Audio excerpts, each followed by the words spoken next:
नमस्कार, मैं रजत गोयल आपका स्वागत करता हूं कुरुक्षेत्र दस्तक में। आप ये सीधी लाइव तस्वीरें देख रहे हैं गांव बबैंड के रविदास मंदिर से, जहां पर पूर्व विधायक शेर सिंह बिरसामी का फूल मालाएं पहनाकर स्वागत किया जा रहा है।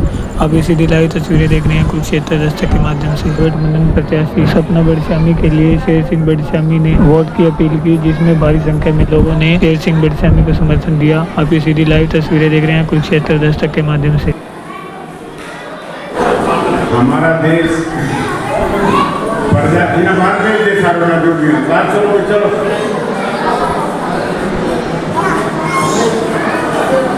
हमारा देश प्रजातंत्र प्रणाली का देश है और प्रत्येक व्यक्ति को दोस्तों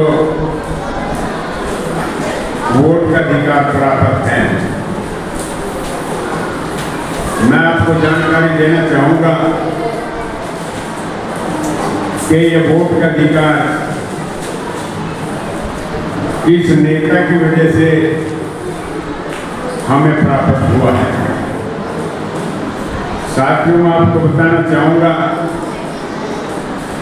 कि आजादी से पहले हमारे देश के अंदर प्रत्येक व्यक्ति को वोट डालने का अधिकार प्राप्त नहीं था। कुछ एक लोग जो बहुत बड़ी जायदाद के मालिक होते थे, बहुत बड़ी हैसियत के मालिक होते थे, इनकम टैक्स देते थे या ज्यादा पढ़े लिखे व्यक्ति थे, उनको ही वोट डालने का अधिकार हमारे देश के अंदर था। जब हमारा देश स्वतंत्र हुआ और बाबा भीमराव अम्बेडकर जी को संविधान की रचना करने की जिम्मेवारी सौंपी गई, 9 सदस्यों की कमेटी बनाई गई, जिसके अध्यक्ष बाबा भीमराव अम्बेडकर जी दोस्तों बनाए गए। बाबा साहब के सामने 3 प्रमुख समस्याएं थी। सबसे पहली समस्या तो ये थी कि वोट का अधिकार किसको हो। दूसरी समस्या थी कि हमारे देश की भाषा क्या हो। तीसरी समस्या थी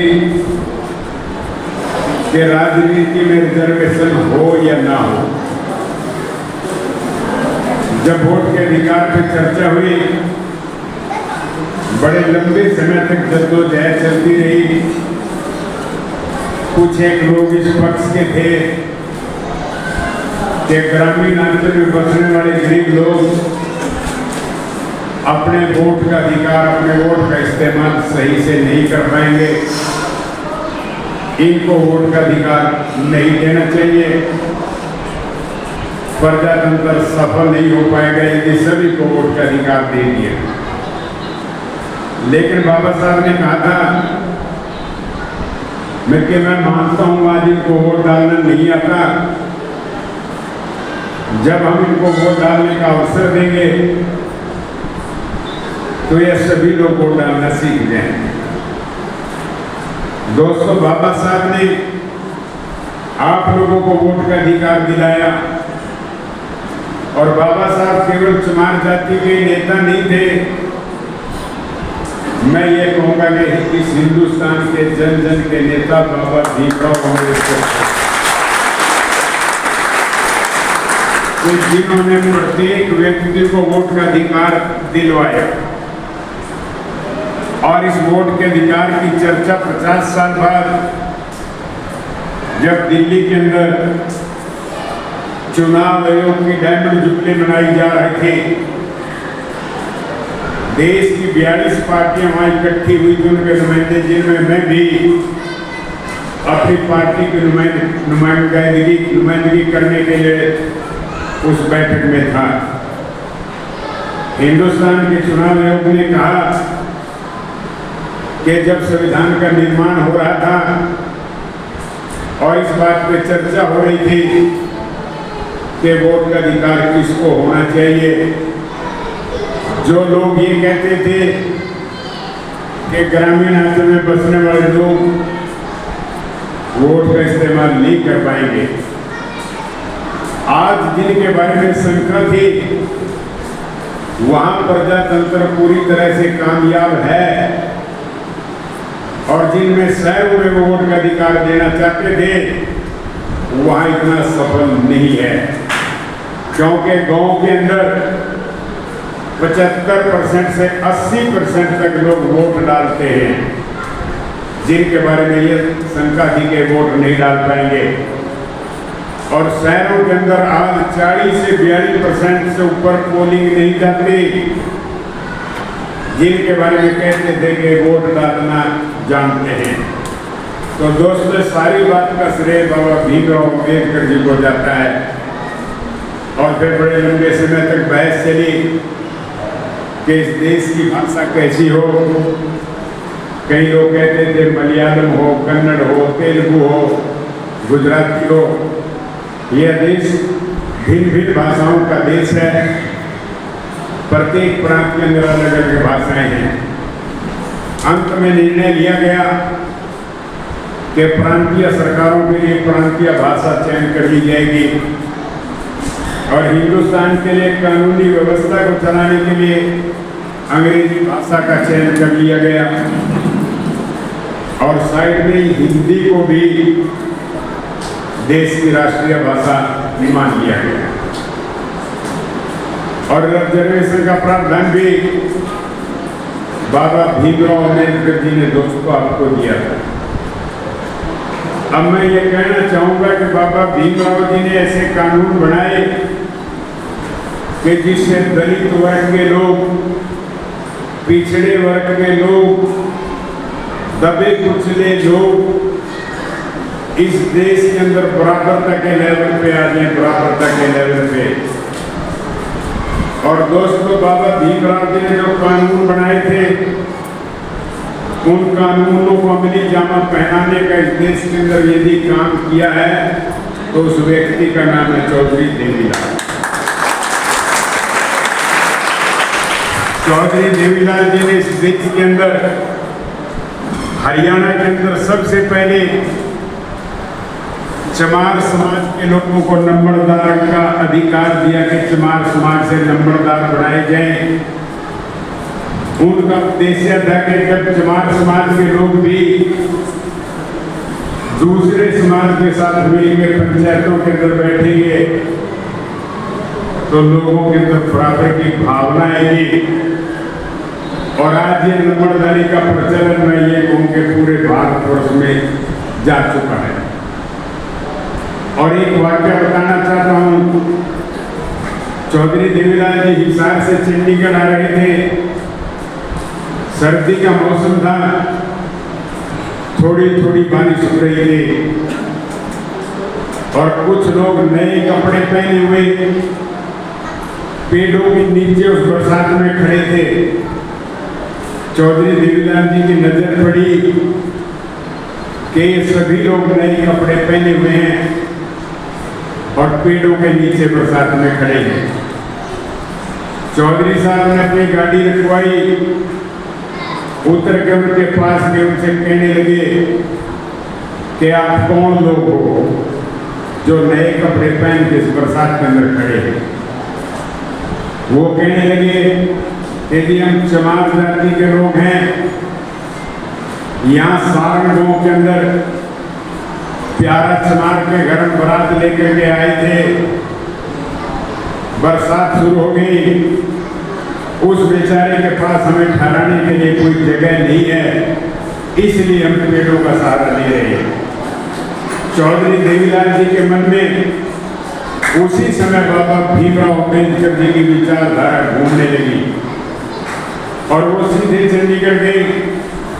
चंडीगढ़ जाकर के कैबिनेट की मीटिंग बुलाई और कानून पास किया कि हरियाणा प्रदेश के अंदर प्रत्येक गांव के अंदर चमार जाति की चौपालों का निर्माण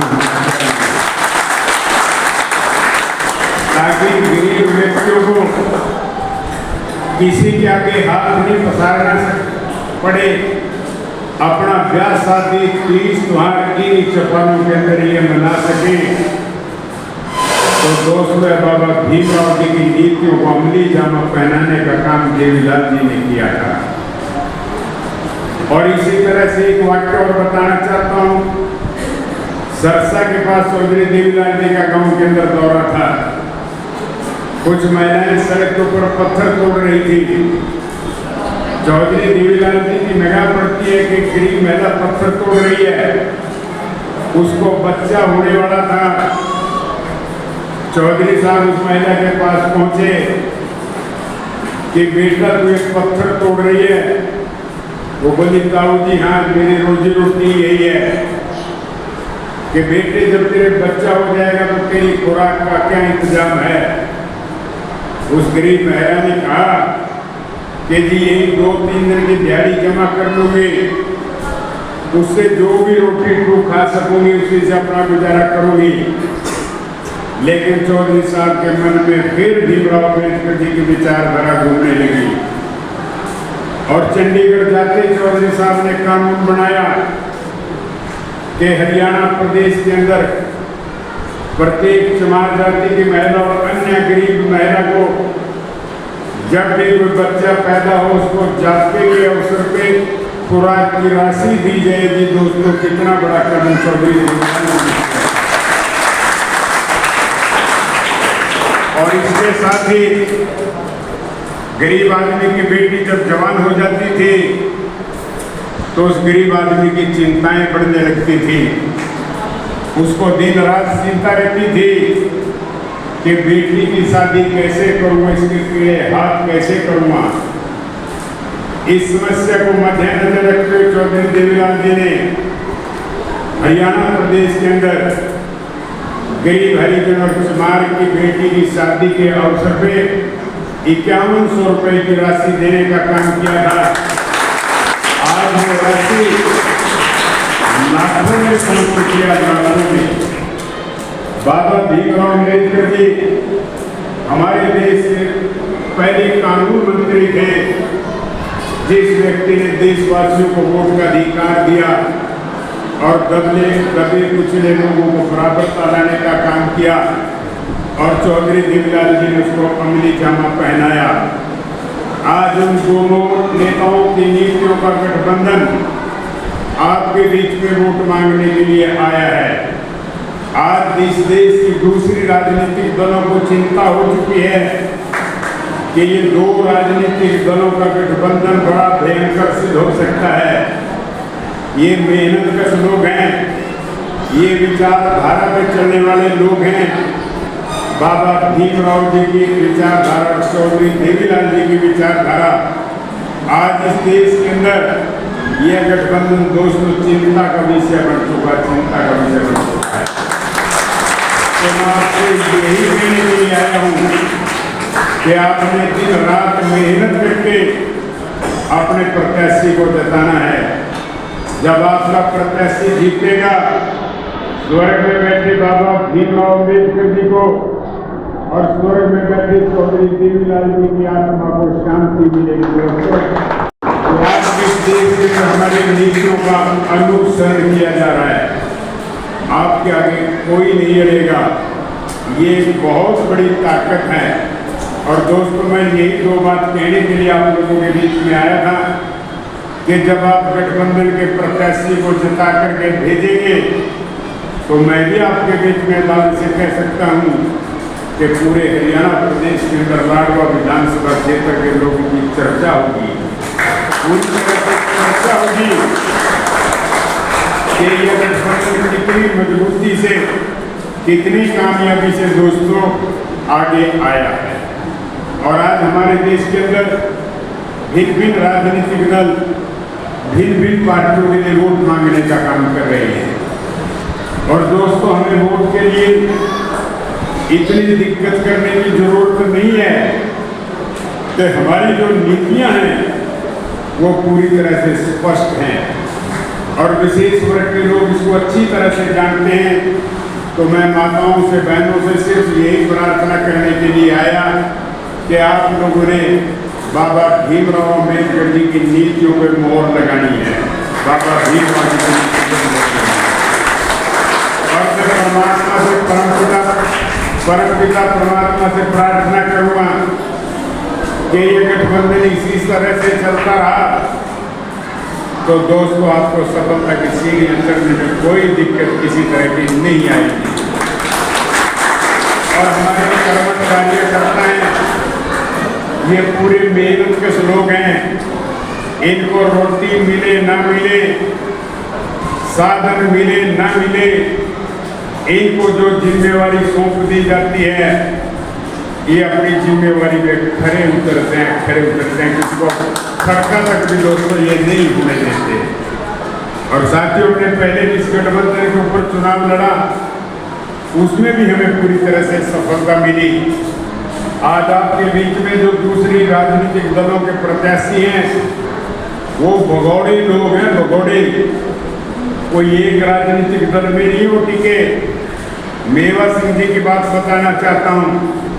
जब मैंने 2009 में चुनाव लड़ा, मेवा सिंह ने बगावत करके मेरे खिलाफ चुनाव लड़ा था और पिछले चुनाव में किसी सेठ जी को पकड़ लिया था कि इसने वोट जो दिल्ली से है इसको बनाएंगे। आज स्वयं आ गया, पता नहीं कितने दल बदले हैं, लेकिन शेर सिंह बड़सैन में 1975 से जिसके साथ लगा था उसी के साथ खड़ा। चाहे भजनलाल का आ जाएगा, चाहे बंसीलाल का आ जाएगा, सबको मैंने झेला है पूरी मजबूती से। कोई मेरे को झुका नहीं पाया और आज में झुकने का कोई प्रश्न नहीं है। तो दोस्तों आपसे ताकत मांगने के लिए आया हूँ। ये प्रजातंत्र है, ये राजनीति है दोस्तों। इसमें अकेला आदमी कुछ नहीं कर सकता। अकेला आदमी खेती कर सकता है, मजदूरी कर सकता है, ट्रक चला सकता है, व्यापार कर सकता है, चोरी कर सकता है, लेकिन राजनीति नहीं कर सकता। जब तक 36 बरादरी के लोगों का सहयोग और समर्थन न मिले आप राजनीति की सीढ़ियां दोस्तों नहीं चढ़ सकते।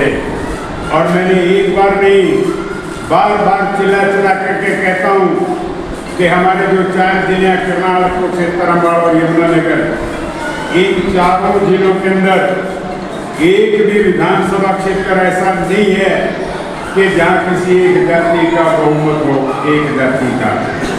जब तक सभी वर्ग के लोग समर्थन में नहीं आते आपको राजनीतिक सफलता दोस्तों नहीं मिल सकती। सभी जाति के लोगों को अपने साथ लगा करके ये लड़ाई लड़ने का काम करें। और मैं बहुजन समाज पार्टी के कार्यकर्ताओं को, नेताओं को बधाई देता हूँ कि हम जहाँ भी जाते हैं कितने बड़े बड़े प्रोग्राम, कितने बड़े बड़े जलसे इनके हो रहे हैं। इससे प्रतीत होता है कि बाबा साहब की नीतियाँ दोबारा से देश के अंदर दोस्तों परचम लहराने वाली हैं। और बाबा भीमराव जी की नीतियों को बाबू कांशीराम जी ने आगे बढ़ाने का काम किया। उसके बाद बहन मायावती जो उत्तर प्रदेश की 4 बार मुख्यमंत्री रह चुकी है, वो इस देश की बहुत तकड़ी लोह पुरुष महिला है, कभी किसी से नहीं कभी। और अब उसका भतीजा जो उसका उत्तराधिकारी आकाश आनंद जी, वो भी हमारी प्रार्थना पे 28 तारीख को बबैन मंडी के अंदर आ रहे हैं। मेरा सभी माताओं से, बहनों से, आप लोगों से हाथ जोड़ के प्रार्थना है कि आप 28 तारीख को 11 बजे बबैन अनाज मंडी में आकाश आनंद जी और बहुजन समाज पार्टी के अन्य नेताओं के विचार सुनेंगे।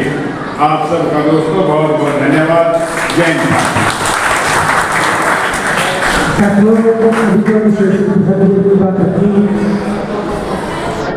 मैं यहाँ स्थित साथियों का धन्यवाद करता हूँ और एक हमारे साथी खलील